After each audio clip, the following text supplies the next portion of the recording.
let's start. The first thing I want to say is for those of you that have your ticket in review, I have provided my update.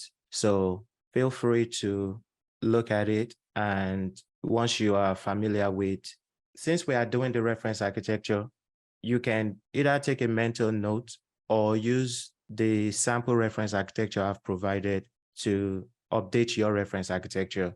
The main point of why we are creating the reference architecture is so that you get familiar with how to create it and also understand when you are creating one, where to put the service and what the service are used for. It ties into the knowledge of what we are building, because when you are deploying these services in AWS, having a reference architecture also helps you understand it better. So when I was learning, that was what I did. For every project I did, I always have a reference architecture. So I would advise you that for every project you do, always have a reference architecture you create for that project. By understanding how to create a reference architecture and also understanding where in your reference architecture does each service belongs, that helps you in the long run, and it helps you understand everything you are doing. This is how you can develop the talking points of things you can talk about during your interview. My first interview that I ever did, I used to print my reference architecture, and when they asked me, tell me about your day-to-day, I used to just describe whatever I did on that reference architecture. But now I can talk about it without looking at it. So that's the reason why we are doing the reference architecture before we start the next project. So for example, if I go into this ticket, I have added a comment of what the reference architecture should look like for the assignment that I assigned for creating the reference architecture. So this is what the reference architecture should look like. One of the main things I say is when you guys are creating the reference architecture, take your time to create it. These things are just drag and drop. So the more time you spend on it, the better you will get at it. So another thing to keep in mind is you don't just want to create a reference architecture just to create one. You want to create one that is very clean and easy to read. And you also want to make sure that you are putting the services in the right space where they belong. So for example, if you are creating an RDS instance, you are not going to put it somewhere out here. Make sure that all the resources you are creating are in the right space. For everyone that has their ticket in review, I have provided the same comment. So feel free to review it and move your ticket to done. So that is the update for the reference architecture. Just as a reminder, the program is self-paced, meaning that you are going according to your own pace. In your account, you are going to see a list of all the projects you are supposed to complete. What we are doing now is start going through the projects in your account. Once you complete the first project, let me know. I will assign the appropriate assignment for that project to you. And once I assign it to you, you can come to the Jira board, create your ticket here so you can track your progress with that work. Once that is done, you'll move on to the next project. Once you complete the next project, I'm going to assign the task to you. Then you come to the Jira board, you create your ticket, and that's how we are doing it. I'm going to create a Google document that has everybody's name, all the projects, so where you can mark the projects you have completed and you can see the ones you have left to do. Also, the group thing is something you guys suggested and you guys have been working on. Some of the groups meet regularly, some don't. So I will leave that up to you guys. But what I will do is I'll create a Google document with everyone's name on it, with all the projects. So if you need help with any assignment, you can look on the document and see who has completed what project. You can feel free to reach out to them if you have any issues while you are working on the assignment, or you can reach out to me. And if you guys still want to keep the group, that is up to you guys. You can do that as well. Because as new people are joining, people are leaving, it is going to be difficult for me to be adding people to the group, removing people from the group. So I'll just create a space where you see all the groups and feel free to join any group you want. Also, feel free to reach out to anyone you've seen on the Google document that has completed the assignment that you are working on. So I think that is what I want to try for that. And I'll create that document sometime today or tomorrow, and I'll share it with everyone. That is it for the Jira board. The next thing I want to bring to you guys' attention is in our Slack channel. If you look in our DevOps channel, you are going to see a thing that looks like a file up here.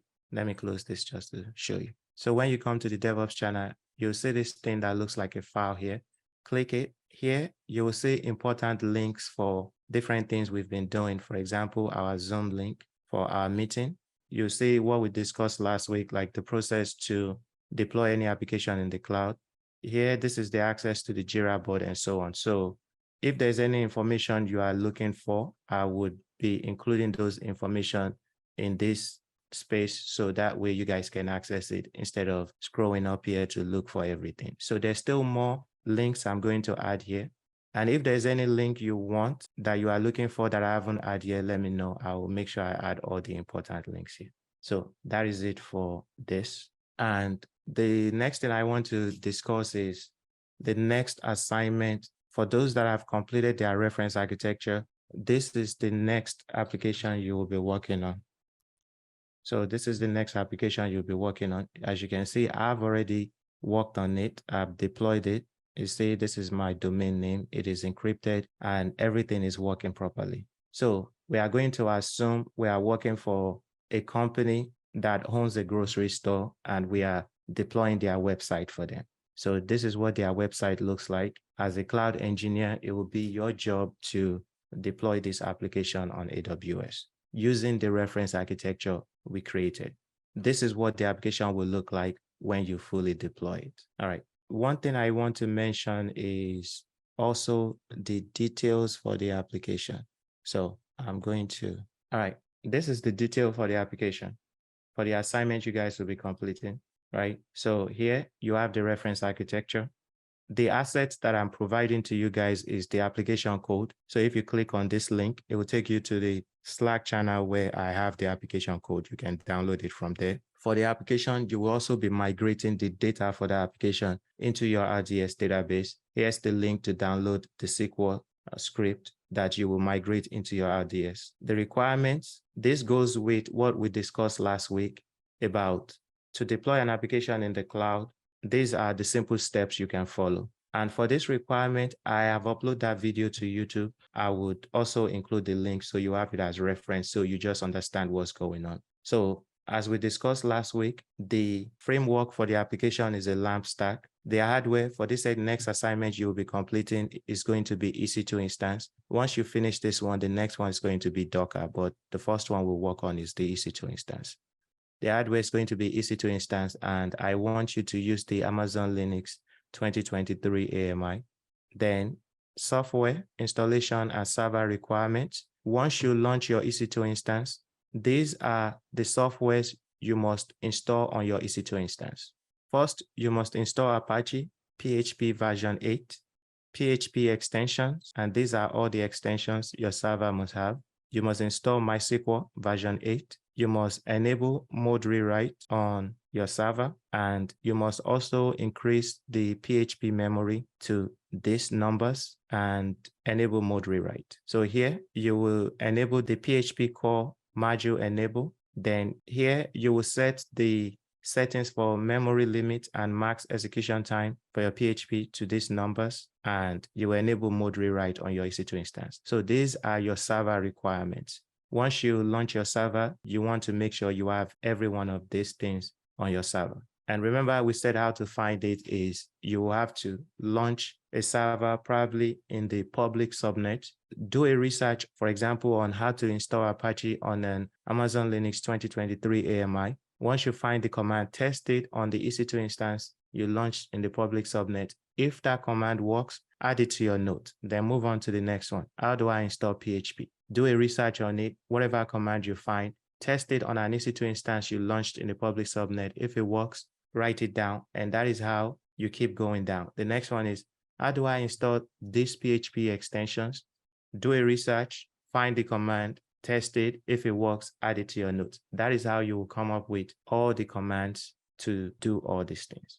The only command I am open to providing to you is this command. So if you've tried and you can't find the command to do this, let me know. I will give you that command. But everything else, you should be able to find the commands to do it by you doing a research. Then once you've installed all these things, the next step is the installation of the application and the configuration. So here this is where we store our application code in S3. We are using S3 to store our application code. Then we will be migrating our SQL script into our RDS database. Then here, you guys know, we'll download the application code from S3 into our HTML directory. Then we'll set some permissions. Then here, I'm pretty much telling you what you have to do on your server for your application to be up and running after you've copied your code into the HTML directory. For example, here, I'm telling you, you have to set the permission on the HTML directory and the storage directory to 777. Do a research on how to do that. And also, please keep in mind that everything I'm giving you here,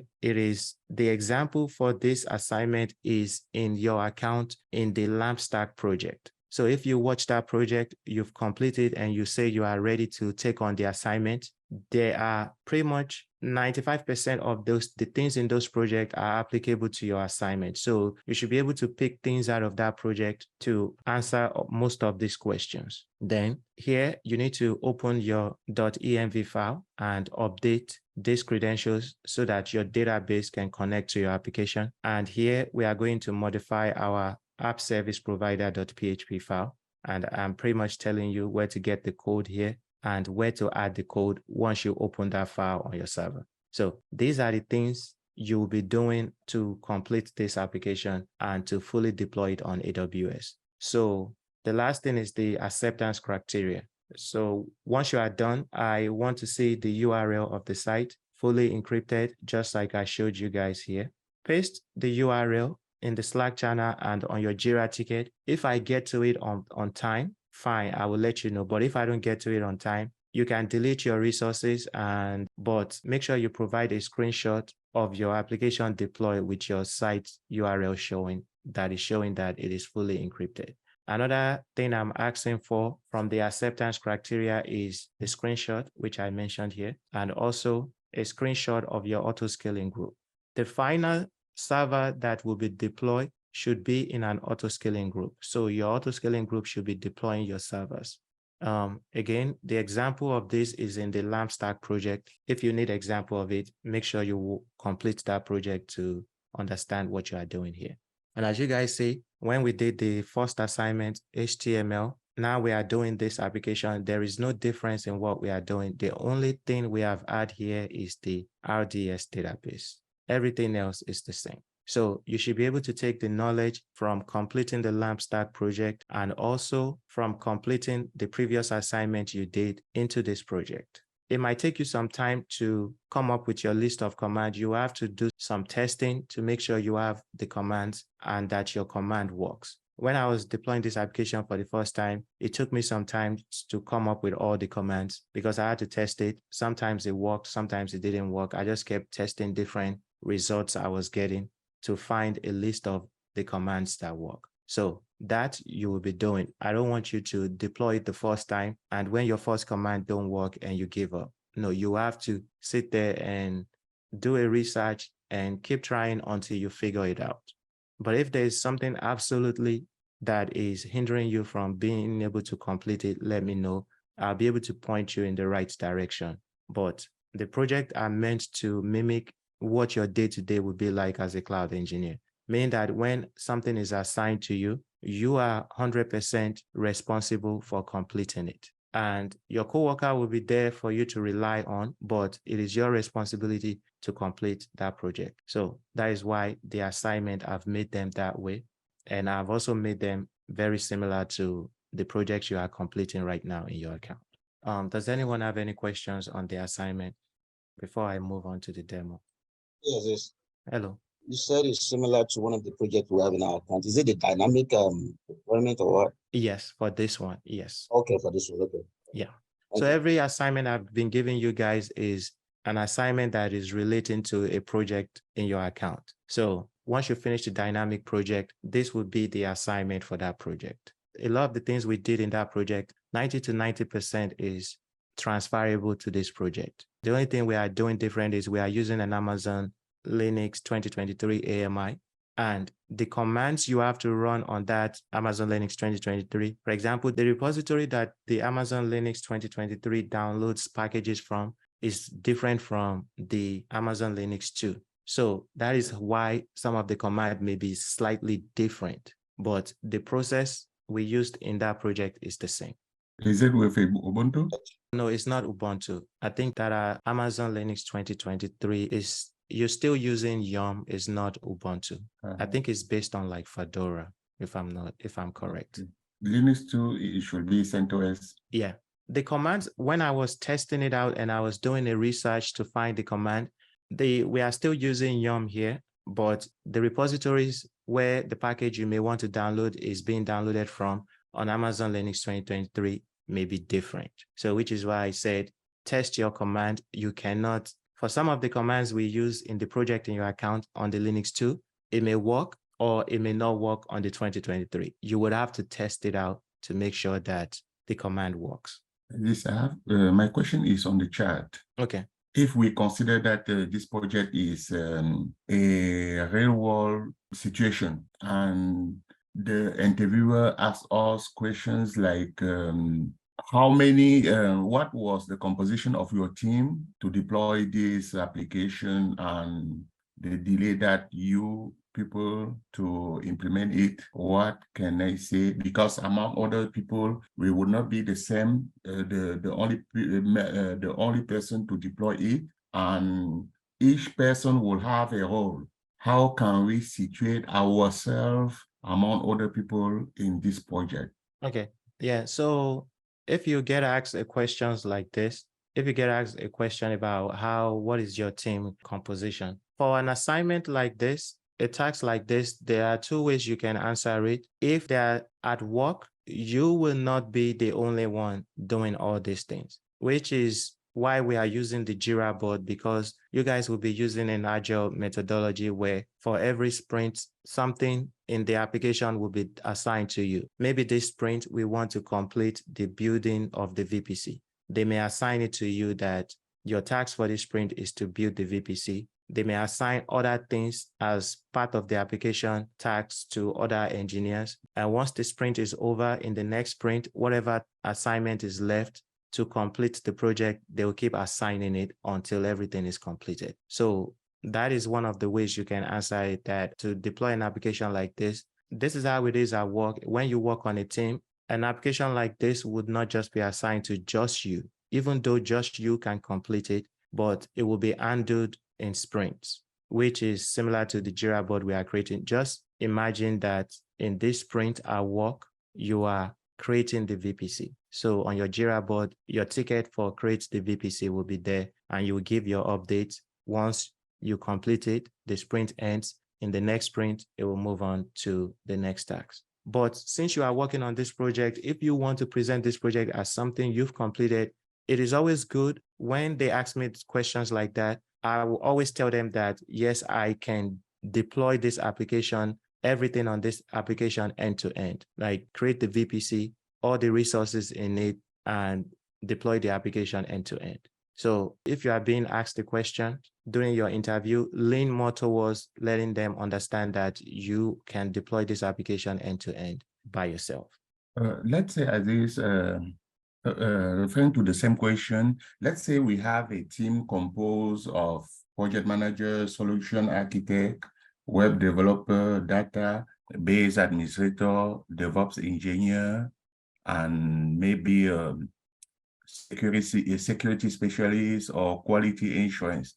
And then they ask you as the DevOps engineer, what was your specific task in? Your task, it will be everything on this reference architecture to deploy. So a security engineer, all those other people that you've mentioned, they would not be responsible for deploying the application. Your job as a DevOps engineer is to deploy everything you are seeing on this reference architecture. Okay. That would be your job. So anything that has to do with creating resources in AWS, whether using Terraform, or you will not use the management console because nobody at work uses the management console. Deploying the application on AWS using Terraform and making sure the application is available end to end, that is your job as a cloud engineer. The security engineers might be there to discuss with you some of the security things you need to implement in the VPC, in the AWS account, to make sure that the application is compliant. For example, they might tell you For the S3 bucket you've created here, you should encrypt it. And these are the encryption mechanism you should use. They may have other requirements for you. So they are just there to make sure from a security standpoint, the security engineer is there to make sure that the application is secure. Your project manager is there to manage the project. But in terms of deploying the application on AWS and the services in it, that is your job as a cloud engineer. So basically everything you are seeing on this reference architecture is your job. Yeah. Sorry, Aziz, I think I reviewed the comment you made on my architecture and I corrected it in Jira. Yeah. Yeah, that's fine. Yeah, so once you review it, comment it, still continue to practice your reference architecture moving forward with other projects you work on. For this, I don't want you guys to keep going back and forth with or review it and send it to me. You've done it. This is the first one you've done. It looks good. For some of you guys, you might still need practice with getting comfortable with drawing your lines or just your spacing. Continue to work on that, and the more you work on it, the better you get at it. So for those that have commented on theirs, you can move your ticket to complete and start the next assignment. But I would say the assignment, you must complete the previous assignment before you start the next one. None of the assignments are meant to be skipped. Even if you feel you know the previous one, I still want you to complete it. So don't start the dynamic application, but you still have the ticket for the other assignment on the Jira board. So all your ticket for the previous assignment must be fully completed before you start the next one. And that is not pertaining to anyone. That's just a general information for everyone. All right. Another question is this. Yes, go ahead. Yeah, considering this reference architecture, we can consider that here we, as a DevOps engineer, we are acting as on the development part. If we have to talk about the operations part, what can we say? Talk about the operations part in terms of how the application works. Yeah. By building it, you will understand what the services are used for, how the services are connected to each other, which is why we had the reference architectures assignment to do. And that is what you talk about. You might not be able to talk about the code for the application itself because you didn't design that. So the code for this application, I'm not going to be able to describe what the code here is doing. So for the code for the application, I won't be able to describe what the right pick to go to inspect. Yeah, I think. So the code for this application, I won't be able to describe what the code is doing, but as a cloud engineer, I can explain what this application looks like from end to end in terms of the services we are using and how those services are being used. So that is what I will focus on as my talking point. Thank you, sir. All right. So does anyone else have any questions? Okay. Yes. Yeah. Yeah, I can. Basically, we can't print these parts without doing the previous one, right? And I have to like let you know if we actually we can assign the Ari, I can't really hear you. Your voice is very low.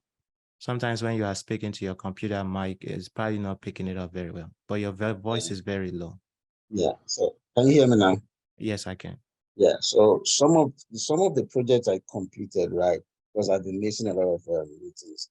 I completed them, but I've not put them on the Jira. So do I have to like do it again, then let you know, give me tax on it before I move on? There has to be a way for me to confirm that you've completed the project, because I don't want to make it a standard of someone saying they completed it. I believe you completed it, but I don't want to make that a standard.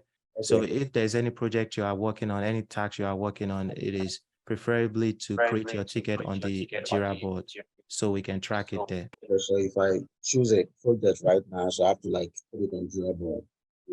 Yes. So if you start any of the assignments that has been assigned, you have to create a ticket on the Jira board so we can track it there. That's the only way I can confirm that you complete the assignment. Before I move to any task at all, even this. Yes, you don't start this one if you haven't completed the other one. Because I'll be honest with you guys, if you skip the other projects, and you ask me questions on this, and the question I feel is something you should know, I'm not going to respond. So the point of the other projects is to build your knowledge up. If I show you the reference architecture for that previous project, you will see that it is the same thing as this. Nothing has changed. Yes. We are just adding the RDS to it here. So by completing that project, you would have picked up some knowledge there and I'm telling you guys, this is 100% how I learned AWS and how I got my breakthrough. It's like I just kept learning little concept here, and then I'll go work on the next thing. I'll add a little bit stuff to it. Those little knowledge is what turns into a big knowledge. So that is why when it comes to the assignment, I'm holding you guys accountable for completing it. So for example, if you are working on this dynamic application and you are asking me how to create your NAT gateway, I'm not going to respond because you should have picked up that knowledge from the last project we did.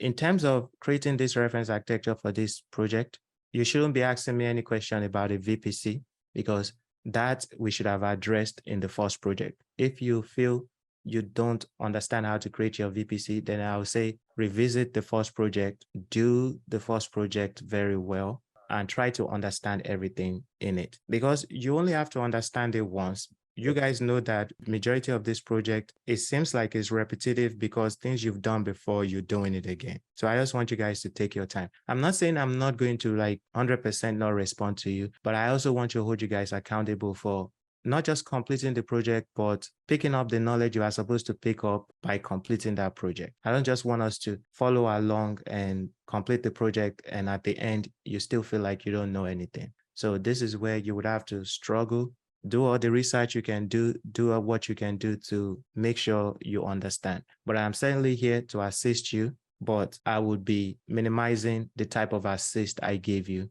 Like I said, for some of these commands, I'm willing to provide this command to you if you can't find it. And I'm also willing to provide the command to do this for you if you can't find it. But if you do research, the answers are online. For all this, I had to do a research too. So everything you guys are doing now, I did it this week. And it actually took me a couple of days to get all my commands straight. I launched several EC2 instances testing my commands to make sure it works. So I am also going through the same thing you guys are going through. And that is exactly what your day-to-day will be like as a cloud engineer. So yes, make sure you complete the previous assignment before you move on to the next one. Okay. Do you guys have any other questions? Okay. The one thing I want to present though is in this application, I said that you will be migrating your data for your RDS instance into the RDS database. The SQL script is provided here. For every application you guys would deploy at work, there is always data migration. Because think about it, when your developer writes the code for your application, they write the code, there's also code for the database, which is the SQL script. The SQL script is there for the application, right? But when you guys launch a brand new RDS instance, it is a brand new RDS instance. AWS does not know what the SQL script for your application looks like. So you would have to migrate the SQL script for your application into the RDS database. This is for any new application you guys are deploying in AWS. You would 95% of the time would have to migrate the data for the application. So which is why I've also included that in the project for you to be able to learn how to migrate any data into an RDS database. And I'll be updating the course as we proceed, because with AWS releasing the EC2 Instance Connect endpoint, which allows you to connect to any resource in your private subnet, it just even makes the data migration very easy. And I want to show you guys how you can migrate your data into your RDS database using the EC2 Instance Connect endpoint. For those of you that have completed the project, you guys noticed that we were using MySQL Workbench, and this one just even makes this step a little bit simpler, where we don't have to do the MySQL Workbench and all that stuff. So I want to present that to you guys as something to keep in mind when you get to this step where it says migrate your data into the RDS database.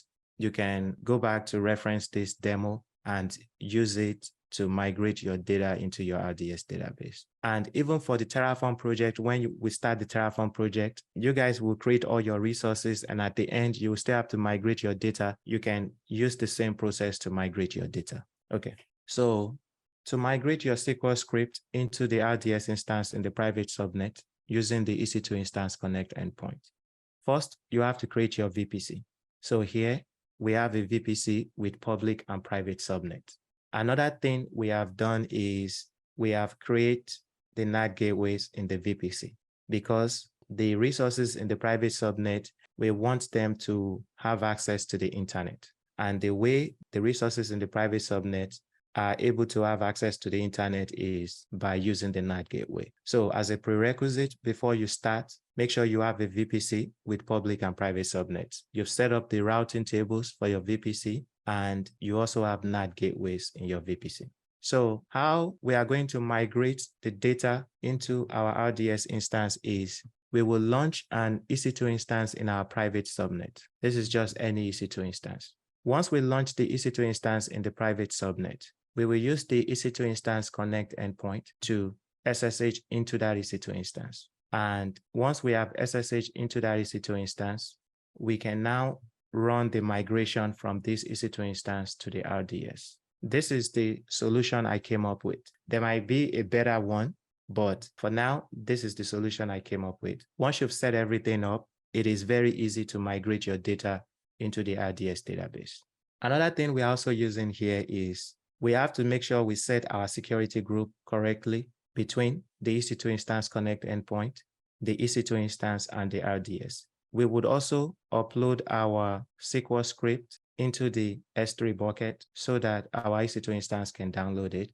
And I'll show you that when we do the demo. Okay, so to start, the first thing we need to do is create an S3 bucket and upload our SQL script into it. When you are working on this project, as part of your reference architecture, you already have an S3 bucket in your AWS account, but this is a separate S3 bucket just to migrate your data into the RDS database. So I'm going to come to the console and I'm going to type S3 here. Then I'm going to click Create Bucket. I'll give the bucket a name. Once I give the bucket a name, I'm going to scroll down and create the bucket. Once you create the bucket, go into the bucket, and we are going to upload the script we would migrate into our database. The script we are going to migrate into our database is just a SQL script. It is this file that I'm going to provide to you. And we will use Flyway to migrate the data into the RDS database. So the script we want Flyway to migrate for us is this SQL script that our developer created with our application. This is the script that I said the developer created with the application that you must migrate into your RDS database. Once you've created the S3 bucket, this is the script. I'm going to select the script and drag and drop it here. I've dropped the script in the S3 bucket I just created. You can see it here. I'm going to scroll down and click upload. That's the first thing we are going to do, create an S3 bucket and upload our script into it. The next thing we have to do is create an IAM role to allow the EC2 instance to download the script from the S3 bucket. So here, we've created the S3 bucket, we upload our script into it. When we launch this EC2 instance has to be able to download the script from the S3 bucket. So that is why we are creating an IAM role that will allow the EC2 instance to download the script from the S3 bucket. Here, you guys already have that role in your account from the previous project you did, but I'm just showing you this end-to-end again, showing you how to create the IAM role. To create an IAM role, we are going to type IAM in the search box, select IAM under services. We are going to click roles, then click create role. So under trusted entity type, it is going to be AWS service. And under use case, we are going to select EC2. Then scroll down and click next. Then on this page, we are going to select the policy we want to attach to the EC2 instance. We want the EC2 instance to be able to download files from our S3 bucket. So here we can type S3 and press enter. And under your search results, we can give it the Amazon S3 full access. I'm going to select it by checking that box, then scroll down and click next. On this page, we are going to give the IAM role a name. I'll call it data migrate role. Once you give the role a name, this is the permission we added to the role. Scroll down and click create role. And there you go. It has created the IAM role. To see the IAM role I just created, if I type the name, call it data, migrate role, it is here. That's the next thing we need to do. Then the next thing we are going to do is create the security groups. Remember what I said, in order for you to be able to SSH into the EC2 instance you will launch in your private subnet. And in order for this EC2 instance to have access to the RDS instance, you have to control that traffic with security group, which on the security group for each resource, you have to allow the necessary ports that will allow you to connect to it. So that is why we are creating our security group. And these are the security groups we will create. We will create a security group for the endpoint. We will create a security group for the EC2 instance. Let me show you on the reference architecture. We will create a security group for the endpoint, the EC2 instance, and the RDS. So in our management console, I'm going to type VPC in the search box and select VPC under services. On the VPC dashboard here, first I'm going to filter by my VPC. Make sure the VPC you are creating the security group in is the VPC you have created that has public and private subnets. Once you've selected your VPC, I'm going to scroll down here. Under security, I'll select security groups, and I'm going to click create security group. I'll give the first security group a name, and this is the security group we will add to the EC2 instance connect endpoint. For this security group, I'm going to call the security group EICE SG. Then I'm going to copy the name and add it as the description. Under VPC, click this X to remove it and select your VPC. The VPC that I created that has public and private subnet is this dev VPC. I'll select it. Then scroll down. Under inbound rule for the EC2 instance connect endpoint, we don't need to add any inbound rule according to the AWS documentation. And we also saw this when we did the demo on the EC2 instance connect endpoint. For the EC2 instance connect endpoint, what we need to add is an outbound rule. Since we will use the EC2 instance connect endpoint to SSH into our EC2 instance in the private subnet, then here we are going to allow SSH on the outbound on port 22. So for the outbound, select this drop down and select SSH. SSH is on port 22. And for the destination, we are going to remove this 0.0.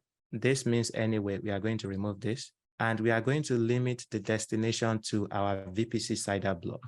That is because the EC2 instance connect endpoint, I should have the endpoint here. I'll update the reference architecture. But the EC2 instance connect endpoint is going to be in our VPC.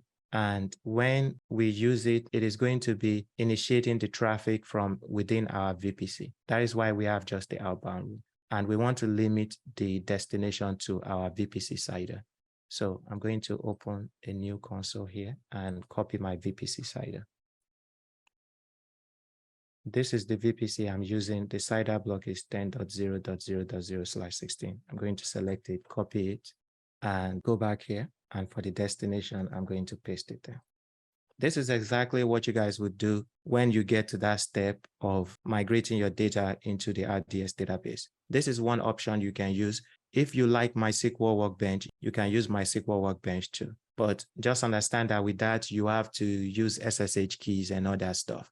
But in this project, we are not using SSH keys. We'll be using the EC2 instance connect endpoint to connect to our EC2 instances and resources in the private subnet. So that is why using MySQL Workbench would work, but you would have to go the route to set it up. But the way we've set up this project, we've set it up not to use MySQL Workbench or SSH keys. So for the security group for the endpoint, this is all we need to add: SSH port 22, and the destination is going to be the CIDR block of our VPC. Scroll down and click create security group. Once you create that security group, I'm going to select security group here again. Then I'll click create security group again. The next security group I'm going to create will be the security group we will add to the EC2 instance. And for this security group, I'll call it server SG. Then I'm going to copy the name, paste it here. Then for the VPC, I'm going to remove that, select the right VPC. Under inbound rule, I'm going to click add rule. And for this security group, we are going to open port 22. So here, select this drop down and select SSH. And for the source, the source is going to be the EC2 Instance Connect endpoint. Because remember, the EC2 Instance Connect endpoint is what we will use to SSH into our EC2 instance. So we need to open the security group on this EC2 instance to allow traffic from the EC2 Instance Connect endpoint on port 22. That is what we are doing here. So we've had SSH on port 22. For the source, we will select in here and scroll down to security group section and look for the security group we created, which we call EC2 instance, which we called EICESG. This is it. I'm going to select it and scroll down here and click Create Security Group. We've created the second security group. Remember, on that security group, this is the security group we will add to the web server. We open SSH port 22, and we are allowing traffic from the endpoint security group. Then the last security group we are going to create is the security group we will add to the RDS database. Here, I'm going to scroll up and select security groups, then click Create Security Group. I'm going to give it a name, then select it, copy it. I'm going to paste it here. Make sure you put it in the right VPC. Then under inbound rule, we are going to add rule, and we are going to add rule on MySQL and Aurora. So look for that, which is here. That is always on 3306. And the source, according to our reference architecture, this RDS instance will be allowing traffic on 3306 from the EC2 instance. So here we have to select this drop down, scroll down to the security group section and find the server SG security group we created. That is how you allow traffic from that EC2 instance. Then scroll down and click Create Security Group. Those are the security groups we need to create. The next thing we are going to do is create our RDS instance. So this RDS instance. Here and type RDS and select RDS. On the RDS dashboard, click Create Database. Then here we are creating a MySQL database engine. Select it, scroll down. We are going to use the MySQL community, and under the version for the application we need to use is version 8. So here, when you select MySQL, you can select whatever latest version of version 8 you see here. The latest one I'm seeing is 8.0.33. Select that one. Then scroll down. Under templates, we can use free tier and scroll down. Remember that when you are using free tier, you won't get the option for creating a multi-AZ DB cluster and other stuff. We don't need it for this. We just need a single database. Then here, this is the database instance identifier. So for the database instance identifier, I'll call it DB. I'll just call it DB. Under master username, I'll give the database a name. Then under password, I'm going to create a password. Then I'll confirm the password. Then scroll down. Under the database instance class, we can check this button to use the previous generation. So that way you get the DBT2 micro. That is fine. Then storage, we will leave all this option as default. And connectivity, we would leave all this option as default. Then under VPC, we'll select this drop down and select the VPC we want to create it in. Then subnet group, it is going to create a subnet group for us. That's fine. Then here, public access, we'll leave all this other option as default. Under security group, we are going to choose an existing security group, remove this default one, and select database SG I created. Then click out. Availability zone, we will just leave that as default and scroll down here. Keep scrolling down. Under additional configuration here, select this drop down and give your database a name. Once you've given your database a name, scroll down, and that's all we need to do. And I'm just going to click Create Database. I think I might have, okay, I guess I can have that. So I'll just call it AppDB like that. All right, so I am creating the database, which is this one. And when you create your database, if you want to see your information, it is here, your username and password. This is what I created. I'll just copy this so I don't forget. While you are creating the RDS database, the next thing we are going to create is the EC2 Instance Connect endpoint. We'll create it in our VPC. On my reference architecture, I should have the EC2 Instance Connect endpoint here. You can create it anywhere in your private subnet. It doesn't matter. So we can create it here. We can create it here. We can create it here. But I'll create it in any of these subnets in my VPC. Then Then the last thing we'll do is launch the EC2 instance, and we should be able to migrate our data. I'm going to go back to the management console and I'll type VPC again. Select VPC under services, and on the left side under the VPC dashboard, scroll down and select endpoint here. Then we are going to click create endpoint. We'll give the endpoint a name. Under service category, it is going to be an EC2 instance connect endpoint. Select that. Then under VPC, we will select this drop down and select our VPC. Scroll down. For the security group, we are going to select the security group we created for this endpoint, which is this one. So make sure you check the box for the security group you created for the endpoint. Scroll down. Under subnet, we are going to select this drop down, and this is how you pick which subnet in your VPC you want to create it. You want to create the endpoint, whether it is any of these subnets, but make sure it is your private subnets. I'm going to select this drop down and I'll select my private app subnet AZ1. Once you select your subnet, click create endpoint. That is all you need to do to create the endpoint. The last thing we have to do is create this EC2 instance that we will use to migrate the data into the RDS instance. So here, I'm going to go in the management console and type EC2 under services and select EC2.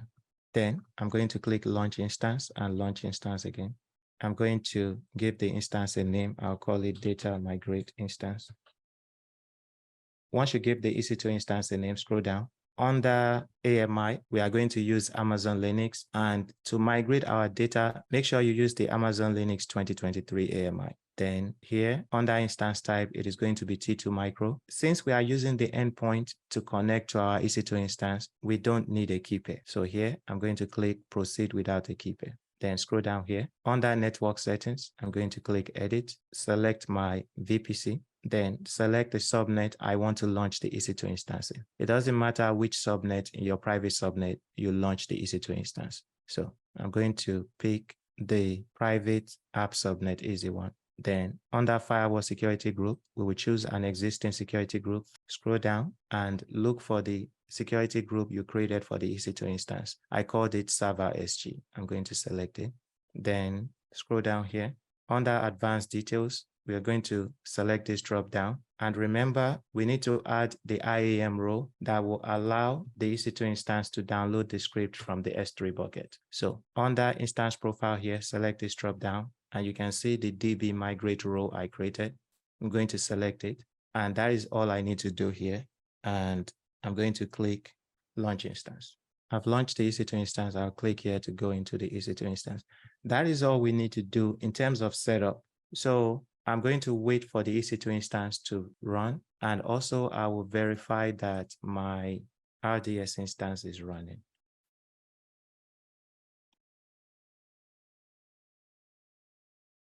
Yeah, so this is the RDS instance I created. It is available. And also, I would also verify that the endpoint is available.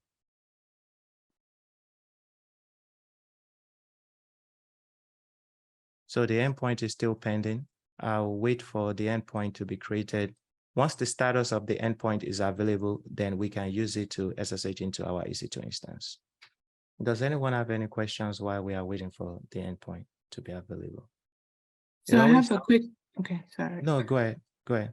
The question is, what script is it are we going to write to migrate this, to migrate the resources into the Yeah, that will be the next thing we work on. That will be the next thing we work on. That's a good question. That'll be the next thing we work on, but I guess I don't have to wait for this. We can just start writing the script. So again, that's what I'm saying, like, when you guys are working as a cloud engineer and you are coming up with these things, you will notice everything is piece by piece. Even for me, I just don't write the script just like that. So when you guys see me give you like a full command, trust me, I didn't write that full command just by sitting there and typing away. I had to like do it one by one. And by getting each command, that is what turns into a full script. So we said that a good tool you can use to migrate your data into the RDS database is Flyway. It is a tool that I've used at work to migrate data for many applications. So here, this is how it works. We are going to type Flyway, download.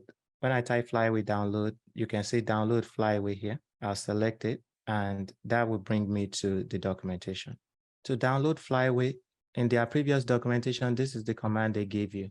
So this wget command, which you just use it to download the file from the internet. So that's the command I will provide to you guys to use. My EC2 instance should be up and running now. And let me check my endpoint. Okay, my endpoint is available. So this is what I would do. I'm going to open my terminal, then I will SSH into my EC2 instance. This is the CLI command to use the EC2 instance connect endpoint to SSH into your EC2 instance. So it is AWS EC2 instance connect SSH, then you specify the instance ID. So here I'm going to remove this and copy the ID of my new EC2 instance. Once I add that, I'm going to press enter. I'll give it some time to load. The first time it loads, it will ask you this question, type yes, and press enter. So I have SSH into that EC2 instance. So once you SSH into your EC2 instance, the next thing we are going to do is download Flyway on the EC2 instance. Like I said, when I reference their documentation, this is the command you can use to download Flyway version 9.20.0. So I'll give you guys this command too. So I'll copy this command. And it's always good to update your EC2 instance the first time you log in. Like as you can see now, there is nothing to update. Everything is complete. Once you update your EC2 instance, then the next thing we need to do is download Flyway. So that is that first command. Thank you, Adewale. I think Adewale found the documentation. Thank you. So this is the link to the documentation. You guys can copy it, and I also copy it and paste it here. You can see here to download Flyway on a Linux computer. This is the command you have to run. And now they are on version 9.20.1. But when I just did it a couple of days ago, they were on 9.0.2. So I'll stick with the one that I already tried that works. So I'm downloading the 9.20.0. So you guys can see this command that I'm about to run, I got it straight from their documentation. So I'll paste that command in there. See, it is downloading Flyway. It has successfully downloaded. Once you download it, now if you type ls, you will see a Flyway folder in there. If you read their documentation, this is the standard that Flyway has specified to migrate your data. It is always download the zip file, unzip it, but that command I just run did everything for me. It downloaded their zip file, unzip it. That's why you are seeing the unzip version here. And anytime you download Flyway, this is what you will see. You will see Flyway - the version of Flyway you downloaded. It is always the same. The next thing you need to do is go into the directory of the Flyway that you see. Remember, I downloaded it, I type ls. Now I need to go into this directory. So I'm going to type cd Flyway, then press enter. Now I am in that directory. If I type ls again, you can see all the assets in this directory. For the assets in this directory, you don't need to do anything here. The only thing you need to do is in this SQL directory here, this is where you will add the SQL script you want to migrate. So remember that SQL script I uploaded into my S3 bucket? Flyway wants you to add that SQL script in this SQL directory. So when we run our Flyway migrate command, Flyway will go into this directory, find the script we want to migrate and migrate it for us. So what I'm doing is when you go into this directory, so for example, if I cd into the SQL directory, do cd SQL and ls, Flyway always have some text file in there just telling you what to do. Put your SQL migration here, right? So this is what I just mentioned, that you need to put your script in this directory. So here, I'm going to cd back to my previous directory. So I am in my Flyway 9.20.0, right? In order to run the Flyway command, you must be in the Flyway directory. So in this directory, what I'm doing is I'm just going to delete their own SQL directory here, because when you download it, there's always something that comes in it. So I'm just going to delete that directory and create my own. So here, I'm going to type rm -rf and SQL. So I'm saying I want to delete this directory. Press enter. Now, if I type ls, that SQL directory is gone. Then I'm going to recreate that directory by typing mkdir. This is the command to make a directory, which is equivalent to making a folder on your EC2 instance. So I'm going to type mkdir SQL and press enter. And now if I type ls, you can see I've created that directory again. The only difference is now if I go into that directory, cd SQL, I don't have anything in there. That is the reason why I deleted the one Flyway has, just to remove whatever they have in there here. So I'm going to cd back into my Flyway directory. So I know I'm doing a lot of back and forth here just to show you guys what's going on. But as you are doing all these things, you can type history here. Once you type history, you can see here, we downloaded Flyway. Then the two important thing I did is I cd into the Flyway directory. So here, what we can even do is copy this and in your command here, paste it here. I downloaded Flyway. It created this directory. I cd it into it. I ls here. I don't need that. I cd there just to show you guys. So these ones I don't need. The main one I need is I removed the SQL directory. I need that, and I created another one. So this is how I come up with my script, by testing it one by one. So far, this is my script, what I've done. So now that I've created my directory, the next thing I need to do is copy the SQL file from my S3 bucket into the SQL directory that Flyway wants me to put my script in. The command to copy a file from S3 is AWS S3 copy. And if you Google it or use ChatGPT, you'll find this command. It is AWS S3 copy. Then let's go to our S3 console. Here, I'm going to type S3 and select S3 under services. Then I'm going to select the bucket. I think I call it data migrate, AWS data migrate bucket, right? So when you come in the S3 bucket that your script is in, select the script, and it is the URI, you see here. So click this box to copy it, and that is how we get this first part. After you type S3 CP, the URI of the file you want to copy, and here is the destination where you want to copy it to. And how you get this destination is on your EC2 instance. Remember, let me clear my screen so you can see. Remember, I am in the Flyway directory. In the Flyway directory, if you type ls, you will see all the files in it and folder. We said in this directory, we need to put our script in the SQL directory. So here, if I cd into the SQL, press enter. Now I am in the SQL directory. Once you are in the SQL directory, if you want to get the full path to the SQL directory, type pwd. That will give you the full path. This is the easiest way I get it. So I'll select it, copy it, and that is how I come up with this one. So we are running an S3 CP command.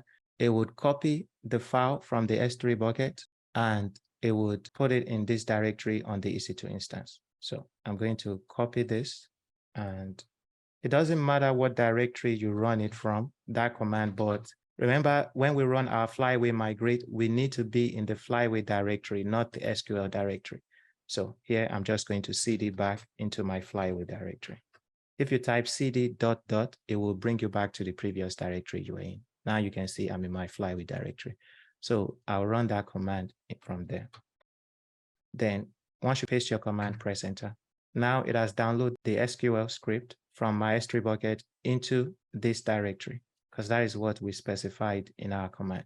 So again, if I ls in my Flyway directory, this is my SQL directory. If I go into it by typing cd SQL and ls, you can see my script is in there. Once you've copied your script into the SQL directory, remember so far all we did is, if we review our command, we download Flyway, then we cd into the folder, the Flyway folder. It is up to you however you want to copy your script into the SQL. For me, I removed whatever SQL directory they had and I created a new one. Then I copied my script into that directory. So far, that is what we've done. Then the next thing we have to do is run our Flyway migrate command. And this is the Flyway migrate command. I'll provide this command to you. In this command, the only thing we have to change here is here. I'm going to add something here so you can see. Here, we have to add the endpoint of our RDS instance that we want to connect to. Here, we have to add the name of the database we want to connect to. Here, we have to add the username of our RDS database. Here, we have to add the password. and this other two will leave them as the default. So this location is where your script is located, and our script is located in the SQL directory. So for this, I'm going to copy the endpoint of my RDS instance. I'll go to the management console. I already have the RDS database open here. I'll go to the RDS database. This is my RDS database. Once you select it, again, once you come to the RDS dashboard, select database instance, select your database, and here you see the endpoint, select it and copy it. And for this first part, I'm going to replace here up to the .com, paste it there. Then the next thing I need to enter is the name of my database. So I'm going to go back to the RDS console. To get the name of your database, please note that it is not the instance identifier name. It is the name of your database, which you will find under configuration. And here, under DB name, this is the name of the database. We are going to copy it. Once we copy it, we'll replace this. And this Flyway migrate command came straight from the Flyway documentation. I will include all the links for you guys so you can see where this command came from. So we have update our RDS endpoint, our database name. Then we need to add our database username. Remember, I called my username this. And we also need to update our password. And here, this is also what I called my password. And we leave this other two as default. Our SQL script is in the SQL directory, and the command we want to run is migrate. So this is how you will update this Flyway command. Once you update it, I'm going to copy it. And before you run it here, right now I am in this SQL directory. I need to cd back into the Flyway directory. You must be in the Flyway whatever version you downloaded to run the Flyway migrate command, not in the SQL directory. So please remember that. Once you are in the Flyway directory, paste your command and run it. Press enter. You can see it is now migrating the data. And there you go. It has successfully migrated the data into the database AppDB, and now it is on version 1. So when you get to this dynamic assignment and the part where you have to migrate your data into the RDS database, this is the process you'll use. Do you guys have any question on this? Do you guys like this process, or do you prefer the MySQL Workbench method we've been using before? Hey, Aziz, I do have a question real quick. Yeah. When you downloaded and installed Flyway, and when you installed Flyway and you deleted SQL, why did you delete it? I deleted it because I don't want you guys to run into an issue when you are running your script. Let me go back here. I think I cleared it. Yeah, I remember you deleted it and then reinstalled. Oh yeah, there's no way for us to say I can't go back. The reason why I deleted it is because when you download Flyway and you unzip it, in their own directory that comes in there, they have like a text file in it. Okay, so why don't you just simply delete the text file rather? You can do that too. Okay. It is whatever method you want to use. You can delete the text file. Yes, you can run the command to delete the text file, but what if they change the name of that text file in the future and you need to run this script in your CI/CD? Maybe we can have a hide file, some hide file, and then it will cause problem. It is good to delete and then come back and create it again. Exactly, because the reason why I deleted it is because here I'm just only showing you how to run the commands one by one to show you how I come up with the script, right? So that is why I was able to go into that directory and I saw the name that they are calling the sample script they put in there. So let's say this command, you've included it, this script, you've included it in your CI/CD pipeline to run it for you. You are not going to be there when the script run. What if Flyway in the future, you guys saw last week, I was just there, their documentation page was somewhere. This week I went back, is in another place. What if Flyway, this SQL directory will always be there. But let's say now in this SQL directory, the file you said I should delete is called my SQL file, right? But what if in the future Flyway now change it to my SQL data file? then your pipeline is going to fail, because by the time you run that command, it is not going to find it. So without me not having to worry about whatever name they have called whatever file they've put in that directory, I just delete the entire directory and recreate my own. Gotcha. Yeah. I think this Flyway migration method is a lot easier than the SQL workbench. Yeah. Yeah, I know it seems like a lot because we had to do the setup, but you guys remember the setup is just the first time. The EC2 Instance Connect endpoint, once you guys create your VPC, with your EC2 Instance Connect endpoint, that's when you clean up your environment. You don't have to delete those. I don't think those don't cost you money. My EC2 Instance Connect endpoint is running in my VPC, and I'll check my bill at the end of the month, but so far, I don't think they are charging me for leaving it running. So you guys understand that the work is only on the setup. Once you've set up your security groups, your EC2 Instance Connect endpoint, and the necessary things you need to set up, all you have to do is just, if I wanted to do another one, I only did this to show you guys how to get the commands. But let's say I am migrating my data. Once I launch my EC2 instance, I'll just add my script. Remember, we'll put bin bash up here. Once we put bin bash up here, I'll just copy this entire script into my EC2 user data. So when this EC2 instance that I'm using to migrate my data is coming up, it will just do everything for me. So by the time this EC2 instance come up, my data is already migrated into the RDS. I don't have to SSH in here. I'm only just doing this to show you guys how we come up with the command. So the process is very simple and straightforward. All right, that is the main thing I wanted to show you guys. You are going to need it when you start working on this assignment. I would add this assignment to the Slack channel right after our meeting. And that is pretty much it for what I have today. Do you guys have any other questions before we go? Okay, well, thank you guys. Continue your work. And if you have any questions, please reach out to me. Aziz, I have a question. Yeah, sure. Please, Aziz, let's say if I know this task now is with the what do you call it? The clicking.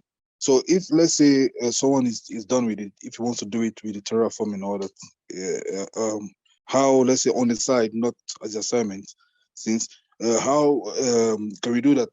Can the person do it on his own? Yeah, you can. Yes, you can. We are still going to get to Terraform. So again, there's still so much we have to work on, right? In order for you to work in Terraform, you must understand what you are doing in the console, right? So that's why we are here now. But certainly everything we are doing here can be done with Terraform. If you actually, when I deploy this, the application you guys are going to be deploying next, when I did this, I did it with Terraform.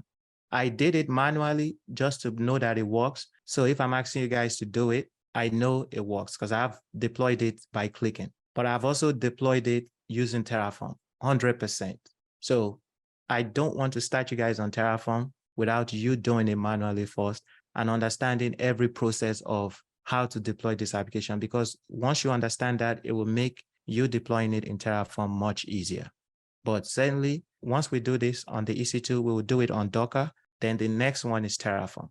So we do have a lot of work to do. So we're just scratching the surface. Thank you, sir. I have a question, sir. Yes, sir. Yeah, to deploy such application in a company, how long it can take to deliver it for the team, for the whole team to work on? It depends on the deadline. I would say we are moving much at a faster pace, but at the company, the deadline for the application might be 2 months.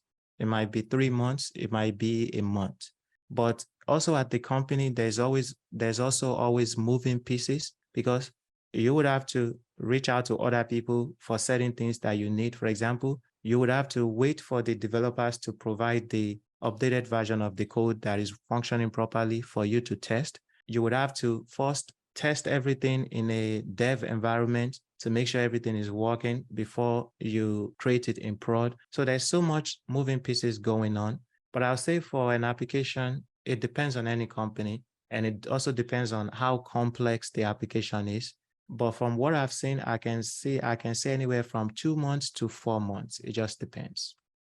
So we are moving much at a faster pace. You guys, please note that your company sprint is always in 2 weeks. I mean, at my company is always in 2 weeks, at every company is different. So whatever they've assigned to you in your sprint, you have 2 weeks to complete it. And they will just keep tackling it like that until the entire application is completed.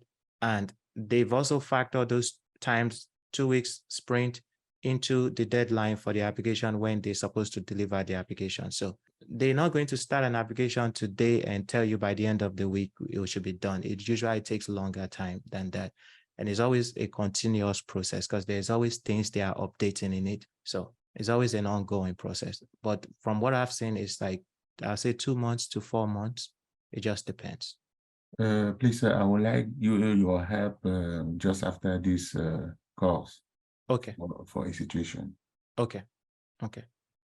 All right. We're already over time. So thank you, everyone.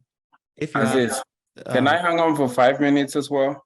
Yeah, sure. Thank you, Aziz. Thank you. All right.